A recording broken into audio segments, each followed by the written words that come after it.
let's take a look at announcements. The announcement area of an online classroom is normally found on the main course homepage.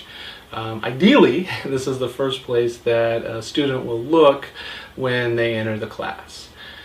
From my experience, that's not always the case. Ideally, that's where we want them to go, but they usually they run to the grade book and check the grade and make sure that the world hasn't ended, and then they go to the announcement board.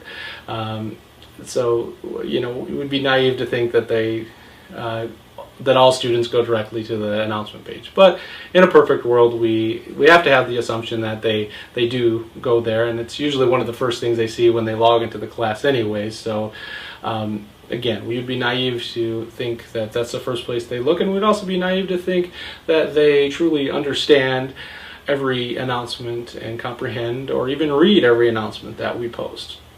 So it's a two-way street. You know, we do need to put some onus on them that they're actually going to read them, that they're actually going to make it a diligent attempt to understand them, and if they don't, to send us an email, ask us a question, whatever they need to do to be successful. Now again, the other part of that equation is that we need to make sure that we deliver that material in an easy to understand way. So it works both ways with the instructor and the student.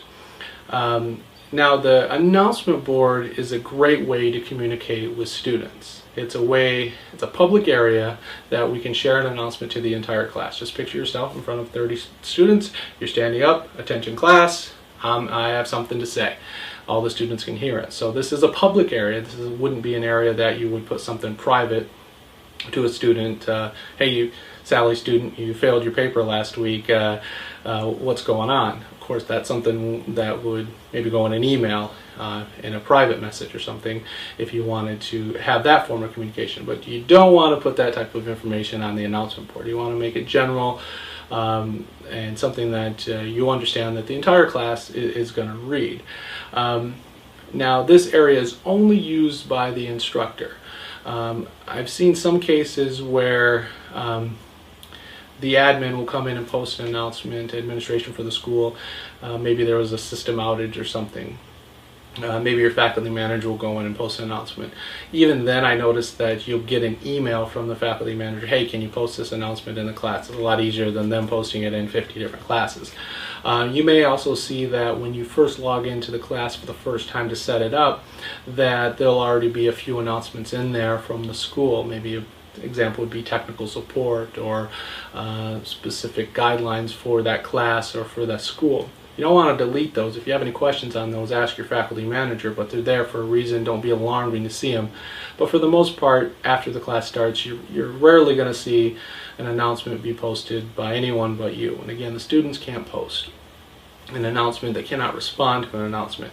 Now, the one exception that I'm aware of would be in the University of Phoenix. Their system, a student can respond to an announcement. It's not encouraged that they respond to it, but just the way it's set up, it's like a threaded discussion.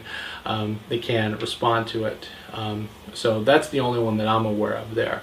So we'll look at some key announcements that you need to have or you should have in your classroom to be successful. Of course, each school is different and their requirements and their expectations. But I'll share with you some of my experiences of things that you really need to be successful. And again, there's samples in the resource center that I provided that you can download, craft, and make them into your own. And we'll also look at ways to deliver it in a more efficient and a more effective manner in some other upcoming videos. But this one was just to introduce what an announcement board is, how we can, the purpose of them and how we can use them, and to plant that seed in your head and to get the ball rolling in that conversation. So you're familiar when you see the announcement board, that term, and I discuss it, you'll understand exactly what I'm talking about. So check out some other videos in this and other sections, and see how you can make great announcements and what it takes to be successful, and I'll see you in some other videos.